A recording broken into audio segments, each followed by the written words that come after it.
Robert Kiyosaki के अनुसार, क्या आपने कभी ऐसा महसूस किया है कि आपकी मेहनत को कोई महत्व नहीं दे रहा, या आपका बॉस आपको वो चीजें नहीं सिखा रहा जिनकी आपको उम्मीद थी?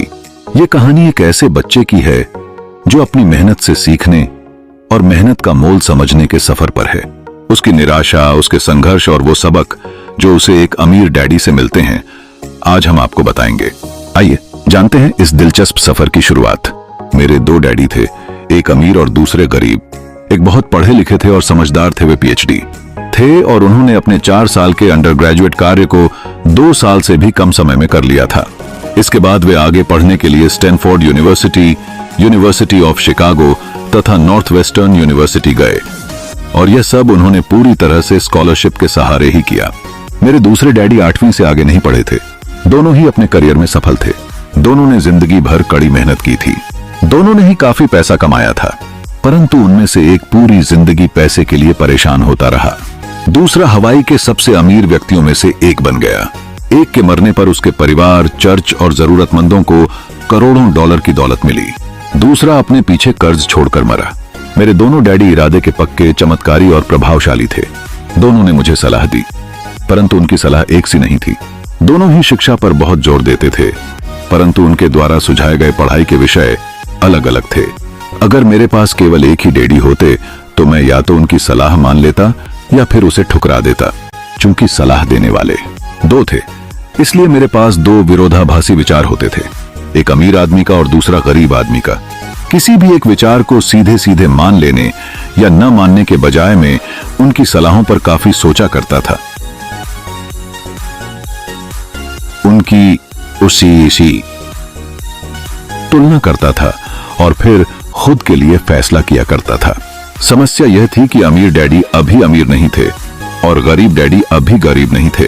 दोनों ही अपने करियर शुरू कर रहे थे और दोनों ही दौलत तथा परिवार के लिए मेहनत कर रहे थे, परंतु पैसे के बारे में दोनों के विचार और नजरिए एकदम अलग थे। उदाहरण के तौर पर एक डैडी कहते थे, पैसे का मोह ही सभी बुराइयों की जड़ है, जबकि दूसरे डैडी कहा करते थे, पैसे की कमी ही सभी बुराइयों की जड़ है। जब मैं छोटा था तो मुझे दोनों डैडियों की अलग अलग सलाहों से दिक्कत होती थी। एक अच्छा बच्चा होने के नाते मैं दोनों की बातें सुनना चाहता था। परेशानी यह थी कि दोनों एक सी बातें नहीं कहते थे। उनके विचारों में जमीन आसमान का फर्क था, खासकर पैसे के मामले में। मैं काफी लंबे समय तक यह सोचा करता कि उनमें से किसने क्या कहा, क्यों कहा और उसका परिणाम क्या होगा।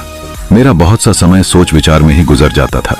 मैं खुद से बार बार इस तरह के सवाल पूछा करता, उन्होंने ऐसा क्यों कहा, और फिर दूसरे डैडी की कही हुई बातों के बारे में भी इसी तरह के सवाल पूछता। काश मैं यह बोल सकता, हाँ वे बिल्कुल सही हैं, मैं उनकी बातों से पूरी तरह सहमत हूं, या यह कहकर मैं सीधे उनकी बात ठुकरा सकता, बुढ़े को यह नहीं पता कि वह क्या कह रहा है। चूंकि दोनों ही मुझे प्यारे थे, इसलिए मुझे खुद के लिए सोचने पर मजबूर होना पड़ा। इस तरह सोचना मेरी आदत बन गई, जो आगे चलकर मेरे लिए बहुत फायदेमंद साबित हुई। अगर मैं एक तरह से ही सोच पाता तो यह मेरे लिए इतना फायदेमंद नहीं होता। धन दौलत का विषय स्कूल में नहीं बल्कि घर पर पढ़ाया जाता है। शायद इसीलिए अमीर लोग और ज्यादा अमीर होते जाते हैं, जबकि गरीब और ज्यादा गरीब होते जाते हैं और मध्य वर्ग कर्ज में डूबा रहता है। हम में से ज्यादातर लोग पैसे के बारे में अपने माता पिता से सीखते हैं। कोई गरीब पिता अपने बच्चे को पैसे के बारे में क्या सिखा सकता है? वह सिर्फ इतना ही कह सकता है, स्कूल जाओ और मेहनत से पढ़ो। हो सकता है वह बच्चा अच्छे नंबरों से कॉलेज की पढ़ाई पूरी कर ले, फिर भी पैसे के मामले में उसकी मानसिकता और उसका सोचने का ढंग एक गरीब आदमी जैसा ही बना रहेगा। यह सब उसने तब सीखा था जब वह छोटा बच्चा था। धन का विषय स्कूलों में नहीं पढ़ाया जाता। स्कूलों में शैक्षणिक और व्यावसायिक निपुणताओं पर जोर दिया जाता है, न कि धन संबंधी निपुणता पर। इससे यह साफ हो जाता है कि जिन स्मार्ट बैंकर्स, डॉक्टर्स और अकाउंटेंट्स के स्कूल में अच्छे नंबर आते हैं, वे जिंदगी भर पैसे के लिए संघर्ष क्यों करते हैं।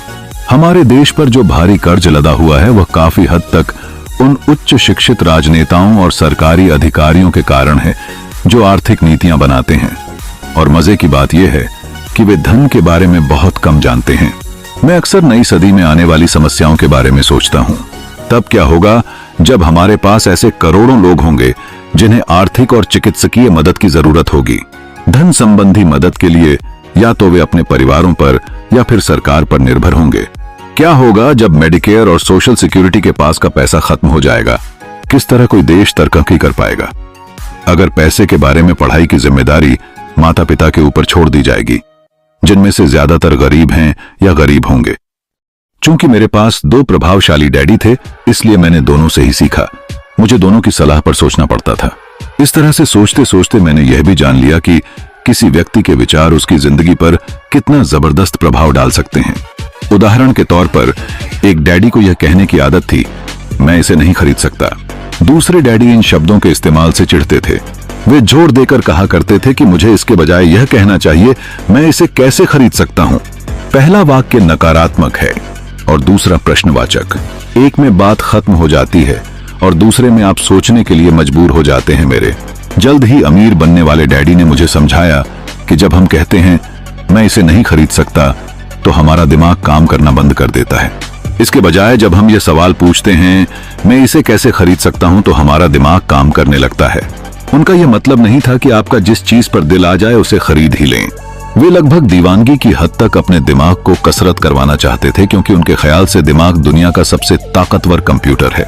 मेरा दिमाग हर रोज तेज होता जाता है क्योंकि मैं इसकी कसरत करता रहता हूं। यह जितना तेज होता जाता है, मैं इसकी मदद से उतना ही ज्यादा पैसा कमा सकता हूं।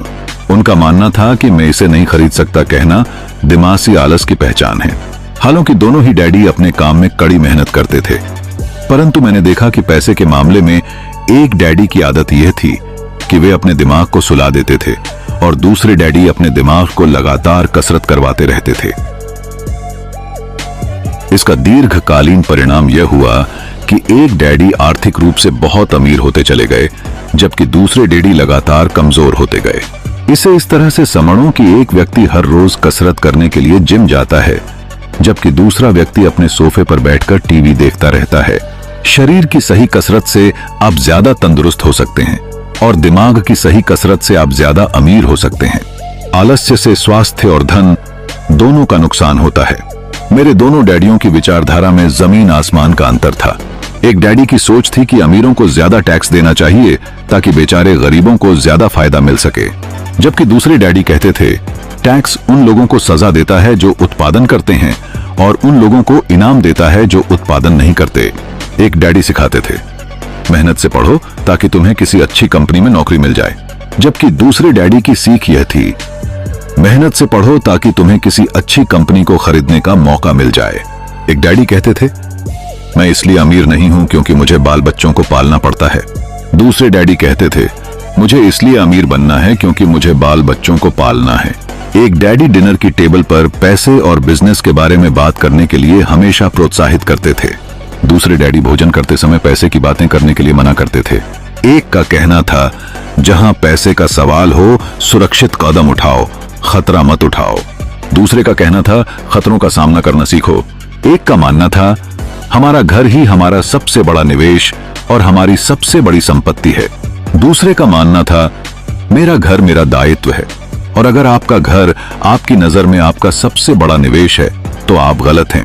दोनों ही डैडी अपने बिल समय पर चुकाते थे, परंतु उनमें से एक सबसे पहले अपने बिल चुकाता था, जबकि दूसरा सबसे आखिर में। एक डैडी का यह मानना था कि कंपनी या सरकार को आपका ध्यान रखना चाहिए और आपकी जरूरतों को पूरा करना चाहिए। वे हमेशा तनख्वाह में बढ़ोतरी, रिटायरमेंट योजनाओं, मेडिकल लाभ, बीमारी की छुट्टी, छुट्टियों के दिन और बाकी सुविधाओं के बारे में चिंतित रहते थे। वे अपने दो चाचाओं से बहुत प्रभावित थे जो सेना में चले गए थे, और 20 साल के सक्रिय जीवन के बाद उन्होंने अपने रिटायरमेंट और जीवन भर के आराम का इंतजाम कर लिया था। वे मेडिकल लाभ के विचार को पसंद करते थे और सेना द्वारा अपने रिटायर्ड कर्मचारियों को दी जा रही सुविधाओं की भी तारीफ करते थे। उन्हें विश्वविद्यालय का टेन्योर सिस्टम भी काफी पसंद था। कई बार नौकरी से आजीवन मिल रही सुरक्षा और नौकरी के लाभ नौकरी से ज्यादा महत्वपूर्ण हो जाते हैं। वे अक्सर यह कहते थे मैंने सरकार के लिए बहुत मेहनत से काम किया है और इसलिए बदले में मुझे ये लाभ मिलने चाहिए। दूसरे डैडी पूरी तरह से आर्थिक स्वावलंबन में विश्वास करते थे। वे सुविधा भोगी मानसिकता के विरोधी थे। वे यह मानते थे कि इस तरह की मानसिकता लोगों को कमजोर और आर्थिक रूप से जरूरतमंद बनाती है। उनका दृढ़ विश्वास था कि आदमी को आर्थिक रूप से सक्षम होना चाहिए। एक डैडी कुछ डॉलर बचाने के लिए परेशान रहे। दूसरे डैडी एक के बाद एक निवेश करते रहे। एक डैडी ने मुझे बताया कि अच्छी नौकरी तलाशने के लिए अच्छा सा बायोडाटा कैसे लिखा जाए। दूसरे ने मुझे यह सिखाया कि कैसे मजबूत व्यावसायिक और वित्तीय योजनाएं लिखी जाएं, जिससे मैं नौकरियां दे सकूं। दो प्रभावशाली डैडियों के साथ रहने के कारण मुझे यह विश्लेषण करने का मौका मिला कि उनके विचारों का उनके जीवन बताओ का दिन नहीं पर कितना प्रभाव हो रहा है। मैंने पाया कि दरअसल लोग अपने विचारों से ही अपने जीवन को दिशा देते हैं। उदाहरण के तौर पर मेरे गरीब डैडी हमेशा कहा करते थे, मैं कभी अमीर नहीं बन पाऊंगा, और उनकी यह भविष्यवाणी सही साबित हुई। दूसरी तरफ मेरे अमीर डैडी हमेशा खुद को अमीर समझते थे। वे इस तरह की बातें करते थे, मैं अमीर हूं और अमीर लोग ऐसा नहीं करते। एक बड़े आर्थिक झटके के बाद जब वे दिवालियेपन की कगार पर थे, तब भी वे खुद को अमीर आदमी ही कहते रहे। वे अपने समर्थन में यह कहते थे, गरीब होने और पैसा न होने में फर्क होता है। पैसा पास में न होना अस्थाई होता है, जबकि गरीबी स्थायी है। मेरे गरीब डैडी यह भी कहते थे, मेरी पैसे में कोई रुचि नहीं है या पैसा महत्वपूर्ण नहीं है। मेरे अमीर डैडी हमेशा कहते थे, पैसे में बहुत ताकत है। हो सकता है हमारे विचारों की ताकत को कभी भी मापा न जा सके या फिर उन्हें पूरी तरह से समझा न जा सके। फिर भी बचपन में ही मैं यह समझ गया था कि हमें अपने विचारों पर ध्यान देना चाहिए और अपनी अभिव्यक्ति पर भी। मैंने देखा कि मेरे गरीब डैडी इसलिए गरीब नहीं थे क्योंकि वे कम कमाते थे, बल्कि इसलिए गरीब थे क्योंकि उनके विचार और काम गरीबों की तरह थे। दो डैडी होने के कारण बचपन से ही मैं इस बारे में बहुत सावधान हो चला था कि मैं किस तरह की विचारधारा अपनाऊं। मैं किसकी बात माने, अपने अमीर डैडी की या अपने गरीब डैडी की। हालांकि दोनों ही शिक्षा और ज्ञान को बहुत महत्वपूर्ण मानते थे, परंतु क्या सीखा जाए इस बारे में दोनों की राय अलग अलग थी। एक चाहते थे कि मैं पढ़ाई में कड़ी मेहनत करूं, डिग्री लूं और पैसे कमाने के लिए अच्छी सी नौकरी ढूंढ लें। ये चाहते थे कि मैं एक पेशेवर अधिकारी, वकील या अकाउंटेंट बन जाऊं या MBA कर लूं। दूसरे डैडी मुझे प्रोत्साहित करते थे कि मैं अमीर बनने का रहस्य सीख लूं, यह समझ लूं कि पैसा किस तरह काम करता है और यह जान लूं कि इससे अपने लिए कैसे काम लिया जाता है। मैं पैसे के के लिए काम नहीं करता। इन शब्दों को वे बार बार दोहराया करते थे। पैसा मेरे लिए काम करता है। 9 वर्ष की उम्र में मैंने यह फैसला किया कि पैसे के बारे में मैं अपने अमीर डैडी की बात सुनूंगा और उनसे सीखूंगा। यह रॉबर्ट फ्रॉस्ट का सबक। रॉबर्ट फ्रॉस्ट मेरे पसंदीदा कवि हैं। हालांकि मुझे उनकी बहुत सी कविताएं पसंद हैं, परंतु हम बेअकोबे के रोड नॉट टेकन मुझे सबसे ज्यादा पसंद है। मैं इसकी शिक्षा का इस्तेमाल हर रोज करता हूं। द रोड नॉट टेकन, वह राह जिसे चुना नहीं गया। पीले जंगल में 2 राहें बांटती थीं और अफसोस कि मुझे एक को चुनना था, और मैं अकेला पथिक खड़ा रहा, देर तक यह देखते हुए कि यह राह कहां तक जाती है झुरमुटों में मुड़ने के पहले। फिर मैंने दूसरी राह चुनी, उतनी ही सुंदर और शायद बेहतर भी, क्योंकि यहां घास ज्यादा थी और कम लोग गुजरे थे। हालांकि लोगों के गुजरने से यहां भी उतना ही नुकसान हुआ था, और दोनों ही उस सुबह बराबर थीं। पत्तियों पर काले कदम नहीं थे, और मैंने पहली को अगले दिन के लिए रखा। पर यह जानते हुए कि किस तरह रास्ते निकलते हैं, मुझे शक था कि मैं कभी लौ दूंगा। मैं आह भरकर यह कहूंगा, आज से सदियों बाद शायद एक जंगल में 2 राहें बांटती थीं और मैंने कम चली हुई राह को चुना, और इसी बात से सारा फर्क पड़ा। Robert Frost 1916। और इसी बात से सारा फर्क पड़ा। बहुत समय गुजर चुका है, पर मैं अब भी अक्सर रॉबर्ट फ्रॉस्ट की कविता पर चिंतन करता रहता हूं। पैसे के बारे में अपने पढ़े लिखे डैडी की सलाह और नजरिए को न सुनने का मेरा फैसला दुखद था, परंतु यह एक ऐसा फैसला था जिसने मेरी जिंदगी की तय कर दी दिशा। एक बार मैंने यह फैसला कर लिया कि मुझे किसकी बात सुननी है, तो उसके बाद मेरी धन संबंधी शिक्षा शुरू हो गई। मेरे अमीर डैडी ने मुझे 30 साल से भी ज्यादा समय तक सिखाया, तब तक जब तक कि मेरी उम्र 29 साल नहीं हो गई, और इसके बाद उन्होंने सिखाना बंद कर दिया। उन्होंने यह देख लिया था कि मैं वह सब समझ चुका हूं जो वे मेरी मोटी बुद्धि में भरने की कोशिश कर रहे थे। पैसा एक तरह की ताकत है, परंतु इससे भी बड़ी ताकत है वित्तीय शिक्षा। पैसा तो आता और जाता रहता है, परंतु अगर आप यह जानते हैं कि पैसा किस तरह से काम करता है, तो आप ज्यादा ताकतवर हो जाते हैं और आप दौलत कमाना शुरू कर सकते हैं। केवल सकारात्मक चिंतन से ही समस्या हल नहीं हो सकती, क्योंकि ज्यादातर लोग स्कूल में पढ़ते हैं और वहां वे कभी यह नहीं सीख पाते कि पैसा किस तरह से काम करता है, इसलिए वे पैसे के लिए काम करने में अपनी सारी जिंदगी बर्बाद कर देते हैं। आप ऋषि साधे। मेरी शिक्षा जब शुरू हुई थी तब मैं केवल 9 साल का था और इसी कारण मेरे अमीर डैडी ने मुझे जो पाठ पढ़ाए थे वे बहुत आसान थे और सारी बातों को छोड़कर विचार किया जाए तो उन्होंने मुझे 30 सालों तक कुल 6 महत्वपूर्ण पाठ पढ़ाए। यह पुस्तक उन्हीं 6 पाठों के बारे में है और इसे भी उतना ही आसान बनाने की कोशिश की गई है जितना कि मेरे अमीर डैडी ने इन्हें मेरे लिए आसान बनाया था। यह पाठ आपके लिए जवाब की तरह नहीं लिखे गए हैं बल्कि मार्गदर्शक की तरह लिखे गए हैं, ऐसे मार्गदर्शक जो ज्यादा अमीर बनने में आपकी और आपके बच्चों की मदद करेंगे, चाहे बदलती हुई इस अनिश्चित दुनिया में कुछ भी होता रहे। अध्याय 2। सबका एक। अमीर लोग पैसे के लिए काम नहीं करते। डैडी, क्या आप मुझे बता सकते हैं कि अमीर कैसे बना जाए? यह सुनते ही मेरे डैडी ने अपना शाम का अखबार नीचे रख दिया। बेटे, तुम अमीर क्यों बनना चाहते हो? क्योंकि आज जिमी की मम्मी अपनी नई कैडिलक कार में आई और वे लोग पिकनिक पर अपने समुद्र तट वाले घर पर जा रहे थे। जिमी अपने साथ अपने 3 दोस्तों को ले गया, परंतु माइक और मुझे नहीं ले गया। उसने हमसे यह कहा कि वह हमें इसलिए नहीं ले जाएगा क्योंकि हम लोग गरीब बच्चे थे। उसने ऐसा कहा। डैडी ने अविश्वास से पूछा। हाँ, बिल्कुल ऐसा, मैंने दर्द भरी आवाज में कहा। डैडी ने अपना सिर हिलाया, नाक तक चश्मे को चढ़ाया और फिर अखबार पढ़ने लगे। मैं उनके जवाब का इंतजार करता रहा। यह 1956 की बात है। तब मैं 9 साल का था। किस्मत की बात थी कि मैं उसी पब्लिक स्कूल में जाता था जिसमें अमीर लोगों के बच्चे पढ़ते थे। हम शुगर प्लांटेशन के कस्बे में रहते थे। प्लांटेशन के मैनेजर और कस्बे के बाकी अमीर लोग जैसे डॉक्टर, बिजनेसमैन और बैंकर अपने बच्चों को पहली क्लास से 6ठी क्लास तक इसी स्कूल में भेजते थे। 6ठी क्लास के बाद बच्चों को प्राइवेट स्कूलों में भेजा जाता था। अगर मेरा परिवार सड़क के दूसरे छोर पर रह रहा होता तो मुझे अलग तरह के स्कूल में भेजा जाता जहां मेरे जैसे परिवारों के बच्चे पढ़ते थे। 6ठी क्लास के बाद इन बच्चों की तरह मैंने भी पब्लिक इंटरमीडिएट और हाई स्कूल किया होता, क्योंकि उनकी ही तरह मेरे लिए भी प्राइवेट स्कूल में जाना संभव नहीं था। मेरे डैडी ने आखिर अखबार को रख दिया। मुझे पता था कि वे क्या सोच रहे थे। उन्होंने धीमे से शुरुआत की। अगर तुम अमीर बनना चाहते हो तो तुम्हें पैसे बनाना सीखना चाहिए। मैंने पूछा, मैं पैसे बनाना किस तरह सीख सकता हूं? अपने दिमाग के इस्तेमाल से, उन्होंने मुस्कुराते हुए कहा, जिसका असली मतलब यह था, बस मैं तुम्हें इतना ही बता सकता हूं, या मैं इसका जवाब नहीं जानता, इसलिए मुझे तंग मत करो। एक साझेदारी हुई। अगली सुबह मैंने अपने सबसे अच्छे दोस्त माइक को अपने डैडी की बातें बताई। जहां तक मुझे याद है, उस स्कूल में मैं और माइक ही 2 गरीब बच्चे थे। माइक भी मेरी ही तरह था क्योंकि वह भी किस्मत की वजह से ही उस स्कूल में था।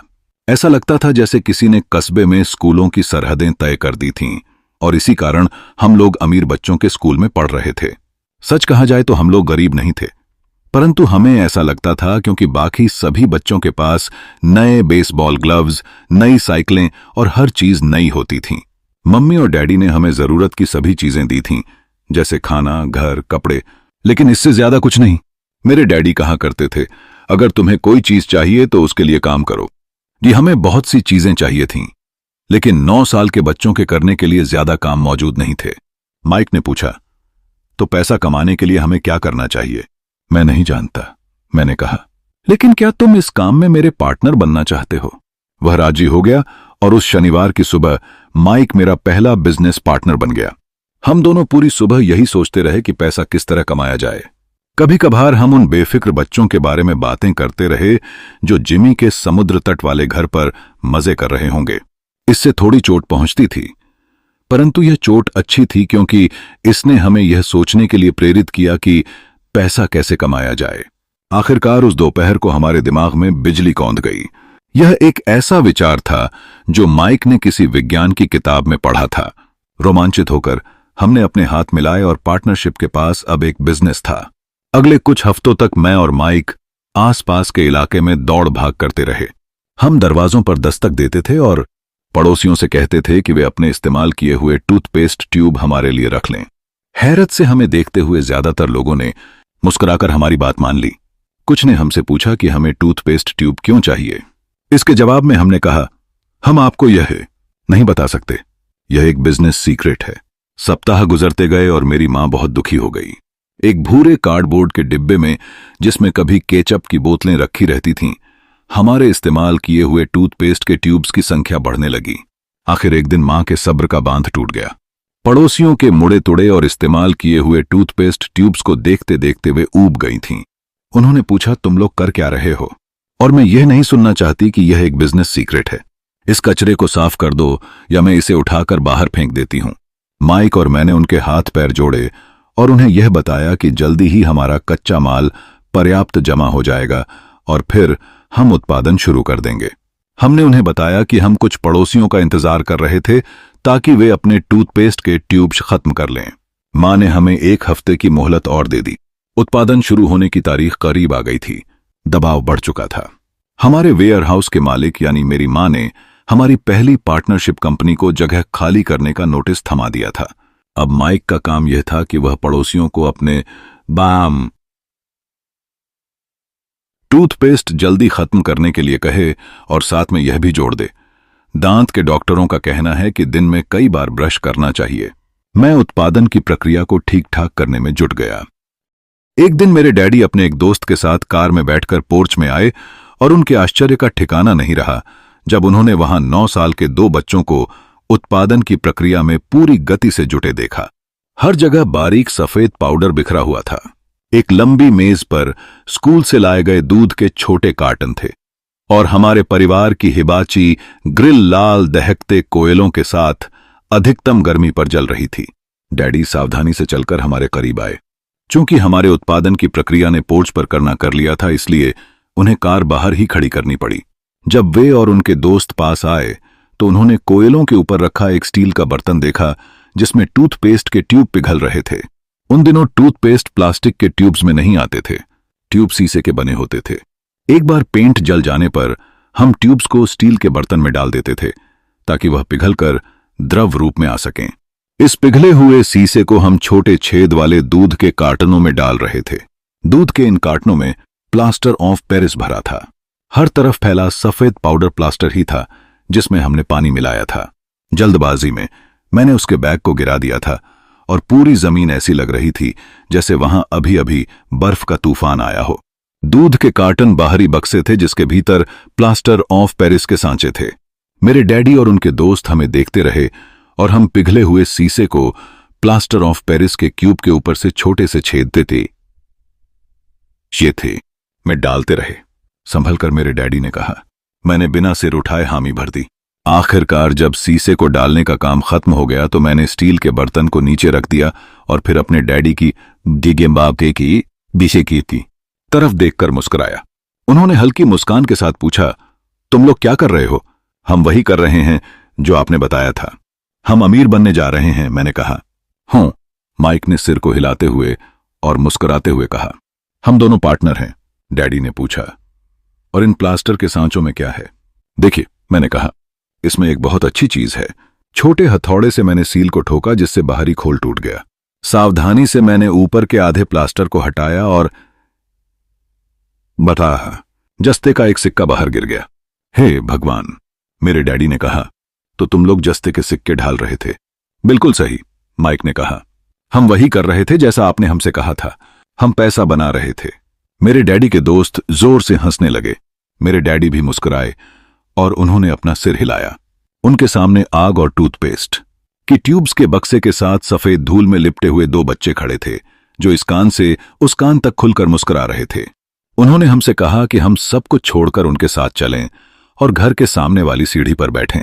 मुस्कुराते हुए उन्होंने हमें जालसाजी शब्द का मतलब समझाया। हमारे सपने धराशायी हो गए थे। तो आपका मतलब है कि यह गैर कानूनी है? माइक ने कंपती आवाज में पूछा। छोड़ो भी, डैडी के दोस्त ने कहा। हो सकता है कि बच्चे अपनी जन्मजात प्रतिभा को विकसित कर रहे हों। मेरे डैडी उन्हें घूरते रहे। हां, यह गैर कानूनी है, डैडी ने नरमी से कहा।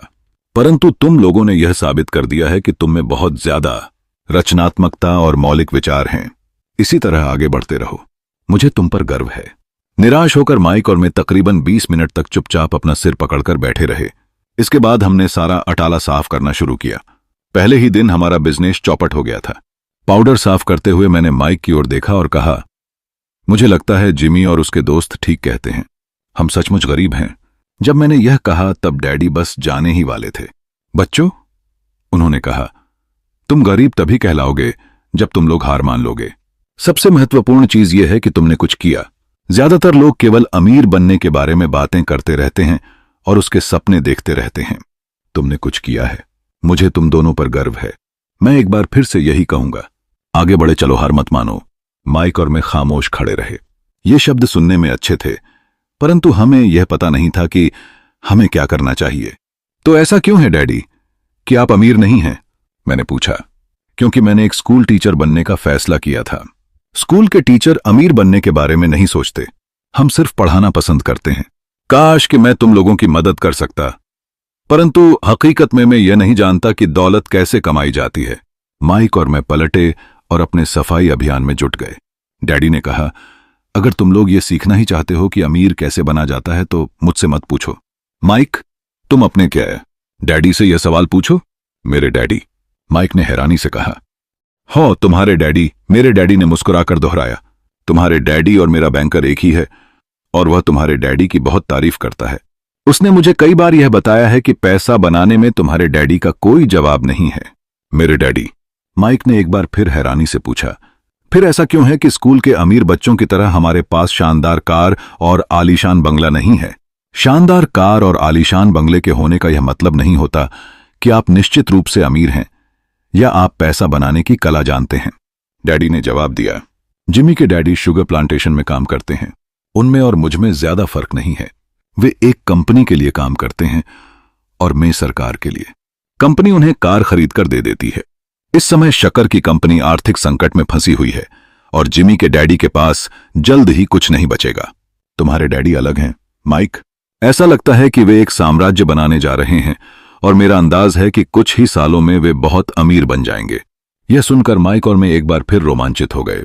नए उत्साह से हमने अपने डूबे हुए व्यवसाय के कचरे को साफ करना शुरू कर दिया। जब हम सफाई कर रहे थे तो हमने यह भी योजना बना ली कि कब और कैसे माइक के डैडी से बात की जाए। समस्या यह थी कि माइक के डैडी बहुत ज्यादा काम करते थे और देर रात तक घर नहीं लौटते थे। माइक के डैडी के पास कई वेयरहाउस, कंस्ट्रक्शन कंपनी, स्टोर्स की श्रृंखला और 3 रेस्तरां थे। रेस्तरां के कारण ही उन्हें घर लौटने में देर हो जाती थी। सफाई खत्म करने के बाद माइक बस पकड़कर अपने घर चला गया। वह अपने डैडी से बात करने वाला था, चाहे वे कितनी ही देर से घर लौटें, और उनसे पूछने वाला था कि क्या वे हमें अमीर बनने की तरकीब सिखाने के लिए तैयार हैं। माइक ने मुझसे वादा किया कि जैसे ही वह अपने डैडी से बात कर लेगा वह मुझे फोन करेगा, चाहे कितनी ही देर क्यों ना हो जाए। फोन रात को 8:30 बजे आया। ओके, अगले शनिवार, मैंने कहा और फोन रख दिया। माइक के डैडी माइक और मुझसे मिलने के लिए तैयार हो गए थे। शनिवार की सुबह 7:30 बजे मैंने शहर के दूसरे हिस्से में जाने के लिए बस पकड़ी और सबका शुरू हुए। मैं तुम्हें 1 घंटे के 10 सेंट दूंगा। 1950 की तनख्वाह के हिसाब से भी 10 सेंट प्रति घंटे का वेतन कम था। माइकल और मैं सुबह 8 बजे उसके डैडी से मिले। वे पहले से ही व्यस्त थे और उनके पास 1 घंटे से भी ज्यादा का काम मौजूद था। जब मैं उनके साधारण, छोटे और साफ घर के सामने पहुंचा तो मैंने देखा कि उनका कंस्ट्रक्शन सुपरवाइजर अपने कब को बेरू बुस्सुमामन ने चाल देने का पिकअप ट्रक में वहां से जा रहा था। माइक मुझे दरवाजे पर ही मिल गया। डैडी अभी फोन पर हैं और उन्होंने कहा है कि हम लोग पीछे के पोर्च में उनका इंतजार करें। माइक ने दरवाजा खोलते हुए कहा। जब मैंने उस पुराने घर की दहलीज के अंदर कदम रखा तो लकड़ी के पुराने फर्श की चरमराहट सुनाई दी। दरवाजे के भीतर सस्ती सी चटाई थी। चटाई वहां इसलिए रखी गई थी ताकि फर्श पर पड़े अनगिनत कदमों के निशानों को छुपाया जा सके। हालांकि वह साफ थी, पर यह स्पष्ट दिखता था कि उसे बदल देना चाहिए। जब मैं सैकड़े लिविंग रूम में घुसा तो मेरा दम घुटने लगा था। वहां पुराने फर्नीचर की बू आ रही थी और निश्चित रूप से उस फर्नीचर को संग्रहालय में होना चाहिए था। सोफे पर 2 महिलाएं बैठी थीं, जिनकी उम्र मेरी मां से थोड़ी ज्यादा होगी। महिलाओं के सामने एक पुरुष मजदूरों के कपड़ों में बैठा हुआ था। उसने खाकी पेंट और खाकी शर्ट पहन रखा था। हालांकि कपड़े साफ और प्रेस किए थे, परंतु उनमें स्टार्च नहीं किया गया था। उस आदमी की उम्र मेरे डैडी से लगभग 10 साल ज्यादा होगी, शायद 45 साल। जब मैं और माइक उनके पास से गुजरते हुए किचन की तरफ गए, जहां से पोर्च का रास्ता था, तो वे मुस्कुराए। मैं भी जवाब में शर्माकर मुस्कुरा दिया। ये लोग कौन हैं? मैंने पूछा। अरे, ये लोग डैडी के लिए काम करते हैं। बूढ़ा व्यक्ति उनके वेयरहाउसों को संभालता है और महिलाएं रेस्तराओं की मैनेजर हैं। और तुमने उस कंस्ट्रक्शन सुपरवाइजर को तो देखा ही होगा, जो यहां से 50 मील दूर एक सड़क परियोजना पर काम कर रहा है। उनका दूसरा सुपरवाइजर जो बहुत से घर बना रहा है वह तुम्हारे आने के पहले ही जा चुका है। क्या ऐसा हमेशा ही होता है? मैंने पूछा। हमेशा तो नहीं, पर अक्सर ऐसा ही होता है, माइक ने कहा, और मेरे पास अपनी कुर्सी खींचते हुए वह मुस्कुराया। मैंने उनसे पूछा था कि क्या वे हमें पैसा बनाना सिखाएंगे। माइक ने मुझे बताया। अच्छा, और उन्होंने इसका क्या जवाब दिया? मैंने सावधानीपूर्ण उत्सुकता से पूछा। पहले तो उनके चेहरे पर हंसी आई, पर फिर कुछ सोचकर उन्होंने कहा कि वे हमारे सामने एक ऑफर रखेंगे। अच्छा, मैंने कहा और अपनी कुर्सी की पीठ दीवार से टिका ली। मैं वहां कुर्सी के पिछले 2 पैरों के सहारे टिका बैठा रहा। माइक ने भी ऐसा ही किया। क्या तुम्हें पता है कि वे कौन सा ऑफर देने वाले हैं? मैंने पूछा। नहीं, पर हमें जल्दी ही इसका पता चल जाएगा। अचानक माइक के डैडी उस पुराने दरवाजे से घुसकर पोर्च में दाखिल हुए। माइक और मैं अपने पैरों पर कूद गए। तर्क मांगने थे, कारण नहीं बल्कि इसलिए कि हम चौंक गए थे। तो बच्चों, तैयार? माइक के डैडी ने एक कुर्सी हमारे पास खिसकाते हुए पूछा। हमने अपने सिर हिलाए और अपनी कुर्सियों को दीवार के पास से खींचकर उनके सामने रख लिया। वे एक विशाल शरीर के मालिक थे, लगभग 6 फीट ऊंचे और 200 पाउंड वजनी। मेरे डैडी इससे ऊंचे थे, लगभग इसी वजन के, और माइक के डैडी से 5 साल बड़े। वे लगभग एक जैसे ही थे, हालांकि दोनों एक ही प्रजाति के नहीं थे। हो सकता है कि उनकी ऊर्जा एक सी हो। माइक का कहना है कि तुम पैसा कमाना सीखना चाहते हो। क्या यह सही है, रॉबर्ट? मैंने तत्काल सहमति में अपना सिर हिलाया, हालांकि मुझे थोड़ा सा डर भी लग रहा था। उनके शब्दों और मुस्कुराहट के पीछे बहुत ताकत थी। अच्छा, यह रहा मेरा ऑफर। मैं तुम्हें सिखाऊंगा, लेकिन मैं ऐसा क्लासरूम की शैली में नहीं करूंगा। अगर तुम मेरे लिए काम करोगे तो उसके बदले में मैं तुम्हें सिखाऊंगा। तुम मेरे लिए काम नहीं करोगे तो मैं तुम्हें नहीं सिखाऊंगा। अगर तुम काम करते हो तो मैं तुम्हें ज्यादा तेजी से सिखा सकता हूं, और अगर तुम सिर्फ बैठकर मेरी बातें सुनते हो जैसा कि तुम लोग स्कूल में करते हो तो इससे मेरा समय बर्बाद होगा। यह मेरा ऑफर है, इसे या तो मान लो या फिर वापस लौट जाओ। क्या मैं आपसे पहले एक सवाल कर सकता हूं? मैंने पूछा। नहीं, इसे या तो मान लो या फिर वापस लौट जाओ। मेरे पास बर्बाद करने के लिए फालतू समय नहीं है। अभी ढेर सा काम पड़ा हुआ है। अगर तुम में तत्काल फैसला करने की क्षमता नहीं है तो तुम कभी पैसे कमाना नहीं सीख पाओगे। मौके आते हैं और चले जाते हैं, इसलिए तत्काल निर्णय लेने की क्षमता एक महत्वपूर्ण कला है। तुमने जैसा चाहा था वैसा एक मौका तुम्हारे सामने मौजूद है। अगले 10 सेकंड में या तो पढ़ाई शुरू हो जाएगी या फिर यह हमेशा के लिए खत्म हो जाएगी। माइक के डैडी ने चिढ़ाने वाली मुस्कुराहट के साथ कहा। मंजूर, मैंने कहा। मंजूर, माइक ने कहा। बहुत बढ़िया, माइक के डैडी ने कहा। 10 मिनट में मिसेज मार्टिन आ जाएंगी। उनसे बातें करने के बाद में तुम्हें उनके बाले निरेगे के रीतिया के है साथ भेज दूंगा और तुम लोगों का काम शुरू हो जाएगा। मैं तुम्हें हर घंटे के 10 सेंट दूंगा और तुम हर शनिवार 3 घंटे काम करोगे। पर आज तो मेरा सॉफ्टबॉल का मैच है, मैंने कहा। माइक के डैडी ने अपनी आवाज को धीमा परंतु कड़क करके कहा,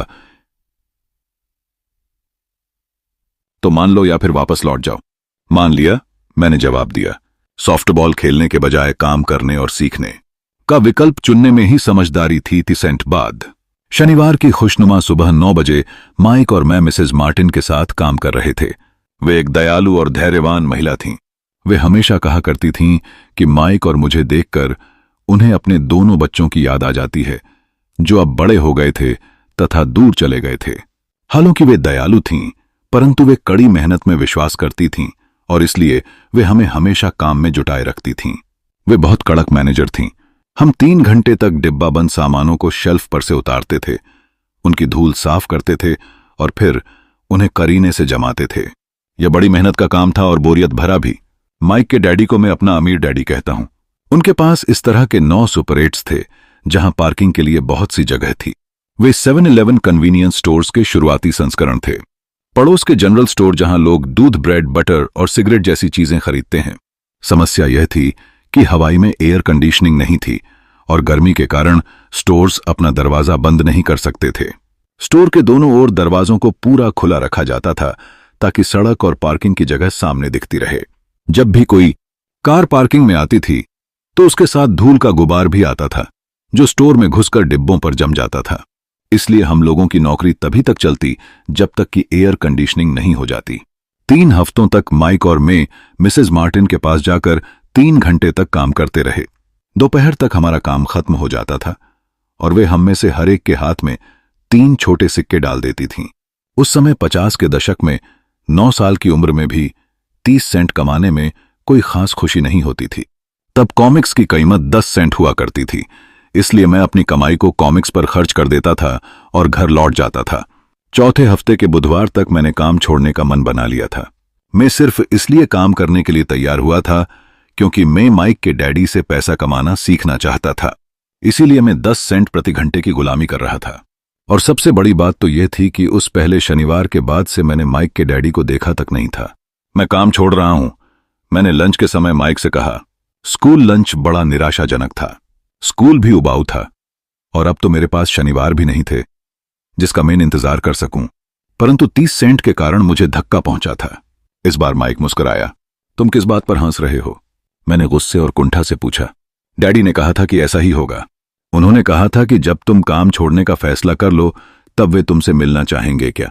मैंने आवेश में पूछा। क्या वे मेरे उकता जाने का इंतजार कर रहे थे? कुछ कुछ, माइक ने कहा। मेरे डैडी जरा अलग किस्म के हैं। उनका सिखाने का तरीके तुम्हारे डैडी के पढ़ाने के तरीके से बिल्कुल अलग है। तुम्हारे मम्मी डैडी बहुत बातें करते हैं, दूसरी तरफ मेरे डैडी बहुत कम बोलते हैं। तुम सिर्फ इस शनिवार तक इंतजार कर लो, मैं उन्हें बता दूंगा कि तुमने काम छोड़ने का फैसला कर लिया है। इसका मतलब यह है कि मेरे साथ नाटक खेला गया है। नहीं, ऐसा नहीं हुआ है, पर शायद हो सकता है। डैडी शनिवार को इसके बारे में समझाएंगे। शनिवार को लाइन में लगकर इंतजार करते हुए मैं उनका सामना करने के लिए तैयार था। यहां तक कि मेरे असली डैडी भी उनसे नाराज थे। मेरे असली डैडी, जिन्हें मैं गरीब डैडी कहता हूं, यह मानते थे कि मेरे अमीर डैडी बाल श्रम कानूनों का उल्लंघन कर रहे थे और इस पूरे मामले की जांच होनी चाहिए।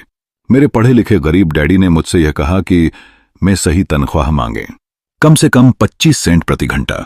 मेरे गरीब डैडी ने मुझसे कहा कि अगर मेरी तनख्वाह नहीं बढ़ती है तो मुझे तत्काल नौकरी छोड़ देनी चाहिए, और वैसे भी तुम्हें उस घटिया काम की कोई जरूरत नहीं है। मेरे गरीब डैडी ने झल्लाकर कहा। शनिवार को सुबह 8 बजे मैं एक बार फिर माइक के घर के उसी पुराने दरवाजे के अंदर घुस रहा था। कुर्सी पर बैठो और लाइन में इंतजार करो, माइक के डैडी ने मेरे घुसते ही कहा।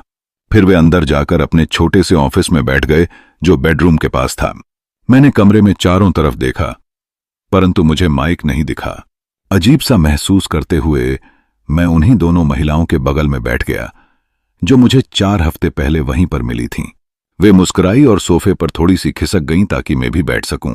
45 मिनट गुजर गए थे और मैं उबल रहा था। दोनों महिलाएं उनसे मिलकर तकरीबन 30 मिनट पहले वहां से जा चुकी थीं। एक बूढ़ा सा आदमी वहां 20 मिनट तक बैठा और फिर वह भी निकलकर चला गया। घर खाली था और हवाई में खुशनुमा सुबह को मैं सीलन भरे अंधेरे लिविंग रूम में बैठा हुआ था और इस बात का इंतजार कर रहा था कि एक लालची और बच्चों का शोषण करने वाला आदमी मुझसे बातें करे। तो मैं सुन सकता था कि वे फोन पर बातें कर रहे थे, ऑफिस में इधर उधर के काम कर रहे थे और मुझे नजरअंदाज कर रहे थे। मेरी इच्छा तो हो रही थी कि मैं उस घमंडी आदमी से बिना मिले ही घर लौट जाऊं, पर किसी वजह से मैं रुक गया। आखिर 15 मिनट बाद ठीक 9 बजे अमीर डैडी अपने ऑफिस से बाहर निकले। बिना कुछ कहे उन्होंने हाथ से मुझे इशारा किया कि मैं उनके दड़बेनुमा ऑफिस में आ जाऊं। अमीर डैडी ने अपनी ऑफिस कुर्सी पर बैठते हुए कहा, या तो तुम्हारी तनख्वाह बढ़ाई जाए या तुम काम छोड़ रहे हो। वो सब क्या मैं है ना कोई देखी बना है। हां, समझौते के मुताबिक आप अपनी शर्त पूरी नहीं कर रहे हैं। मैंने लगभग आंसुओं से भीगे स्वर में कहा, 9 साल के बोए उस समान भी संभाल रहे हैं। बच्चे के लिए एक वयस्क का सामना करना बहुत ज्यादा डरावना था। आपने कहा था कि अगर मैं आपके लिए काम करूंगा तो आप मुझे पैसा कमाना सिखाएंगे। अपनी तरफ से मैंने आपके लिए काम किया है, मैंने कड़ी मेहनत की है। इस काम के लिए मैंने अपने बेसबॉल गेम की भी कुर्बानी दी है और अब आप अपने वादे से मुकर रहे हैं। आपने मुझे कुछ भी नहीं सिखाया है। आप धोखेबाज हैं जैसा शहर के सभी लोग कहते हैं। आप लालची हैं, आप केवल पैसा कमाना चाहते हैं और अपने कर्मचारियों का बिल्कुल ध्यान नहीं रखते। आपने मुझे इतनी देर तक बाहर बिठाए रखा और मेरी जरा भी इज्जत नहीं की। मैं एक छोटा सा बच्चा हूं और आपको मेरे साथ इससे बेहतर बर्ताव करना चाहिए था। अमीर डैडी अपनी कुर्सी पर पीछे झुक गए। अपने हाथों को ठुड्डी तक लाकर उन्होंने मुझे घूरा। ऐसा लग रहा था जैसे वे मेरा विश्लेषण कर रहे थे। बुरा नहीं है, उन्होंने कहा। 1 महीने से भी कम समय में तुम वही भाषा बोल रहे हो जो मेरे ज्यादातर कर्मचारी बोलते हैं क्या? मैंने पूछा। मैं समझ नहीं पा रहा था कि वे क्या कह रहे थे और इसलिए मैंने अपना दुखड़ा रोना चालू रखा। मुझे लगता था कि आप अपने वादे पर कायम रहेंगे और मुझे कुछ सिखाएंगे। इसके बजाय आप तो मुझ पर अत्याचार करना चाहते हैं। यह तो जुल्म है, सरासर जुल्म। मैं तुम्हें सिखा तो रहा हूं, अमीर डैडी ने धीमी आवाज में कहा। आपने मुझे क्या सिखाया है? कुछ भी नहीं, मैंने गुस्से से कहा। एक बार मैं चंद सिक्कों में काम करने के लिए तैयार हो गया। उसके बाद तो आपने मुझसे बात तक नहीं की। 10 सेंट प्रति घंटे। मैं आपकी शिकायत सरकार से करूंगा।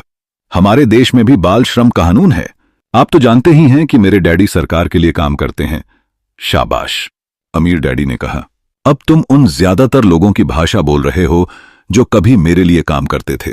वे लोग जिन्हें या तो मैंने नौकरी से निकाल दिया है या जिन्होंने खुद मेरी नौकरी छोड़ दी है। तो इस बारे में आपको क्या कहना है? मैंने पूछा और मुझे यह लग रहा था कि कम उम्र के बावजूद मैं बहादुरी से बातें कर रहा था। आपने मुझसे झूठ बोला। मैंने आपके लिए काम किया और आपने अपना वादा पूरा नहीं किया। आपने मुझे कुछ भी नहीं सिखाया। कौन कहता है कि मैंने तुम्हें कुछ नहीं सिखाया है? मेरे अमीर डैडी ने शांति से कहा। मैंने 3 हफ्ते तक काम किया और इस बीच आपने सिखाना तो दूर रहा, मुझसे कभी बात तक नहीं की। मैंने व्यंग्य भरे अंदाज में कहा। क्या सिखाने का मतलब केवल भाषण या बातचीत ही होता है? अमीर डैडी ने पूछा। और क्या? मैंने जवाब दिया। इस तरह से वे तुम्हें स्कूल में सिखाते हैं। उन्होंने मुस्कुराकर कहा, परंतु जिंदगी तुम्हें इस तरह नहीं सिखाती और मेरा यह मानना है कि जिंदगी सबसे बढ़िया टीचर होती है। ज्यादातर वक्त जिंदगी आपसे बातें नहीं करती, यह एक तरह से आपको धक्का देती है। हर धक्के के जरिए जिंदगी आपसे कहती है, जाग जाओ, मैं तुम्हें कुछ सिखाना चाहती हूं।